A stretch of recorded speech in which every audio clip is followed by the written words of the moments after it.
And then, of course, we had this thing called the Minsk Accords, which was, in theory, presented to the Russians as a way to get past the conflict and maintain some measure of civility and peace in Ukraine.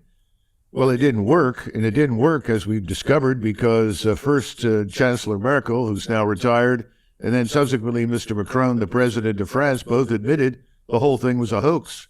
It was simply a device to buy time for the Ukrainians to build their forces up.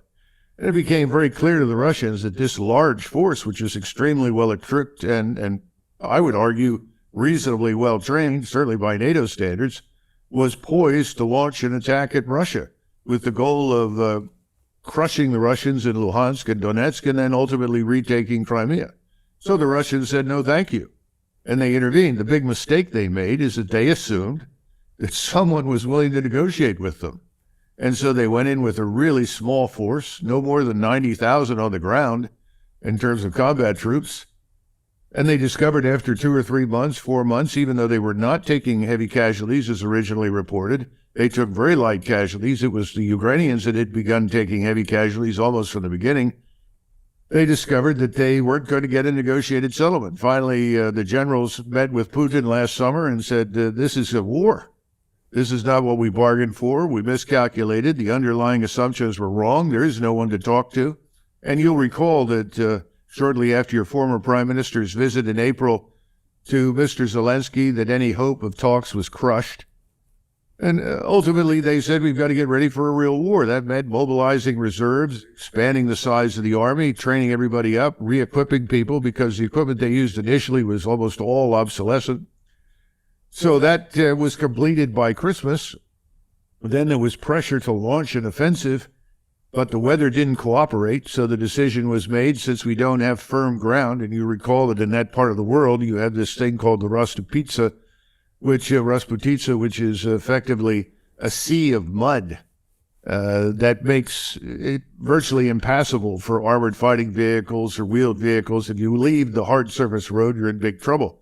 If you go back to World War II, you find that the major offensives were either launched in the dead of winter when the ground was frozen, or they were launched in June, July, August, September timeframe.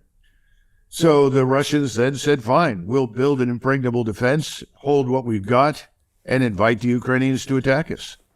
And in the meantime, the Ukrainians have taken terrible, terrible losses. And these losses have never been truthfully reported in the Western media, because I think Washington was very concerned that if it became clear that the Ukrainians were dying at great numbers, their forces were being destroyed almost faster than they could be fielded, that support for this insane notion of waging a proxy war on the backs of the Ukrainian people against Russia would no longer be supported in NATO.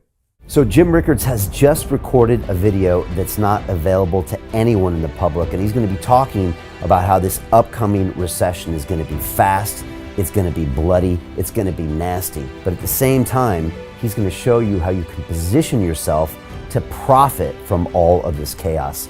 Now, we've made this video only available to our viewers. Go to londonreal.tv/Jim.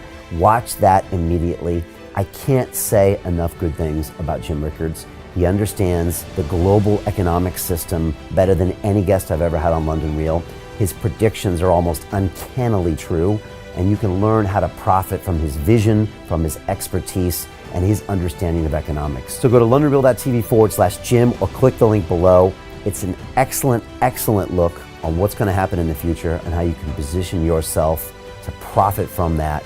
Jim is one of the best in the business, one of my favorite guests on London Real, and he's very, very good at predicting the future and showing us all to profit from it. So click the link, and I hope you enjoy. Hey, it's Brian Rose, founder of the DeFi Academy. I've told you my 4-week crypto bootcamp is amazing, but don't take my word for it. This is what my students are saying. The DeFi Academy was an amazing experience for me. It took me totally out of my comfort zone. In this course, I was challenged, I was held accountable, and pushed to do things that honestly weren't always easy. It's been phenomenal, and I can't believe we're already up on our 4 weeks. It has flown by. Going through this DeFi accelerator by far was one of the best courses I've taken. You do this course, you really get into the nitty-gritty of the activities that will make you comfortable with decentralized finance. Thank you so much to Brian and everyone at London Real and the DeFi Academy for even putting together an amazing course like this. Anybody else that wants to do it, please sign up. It is well worth the money.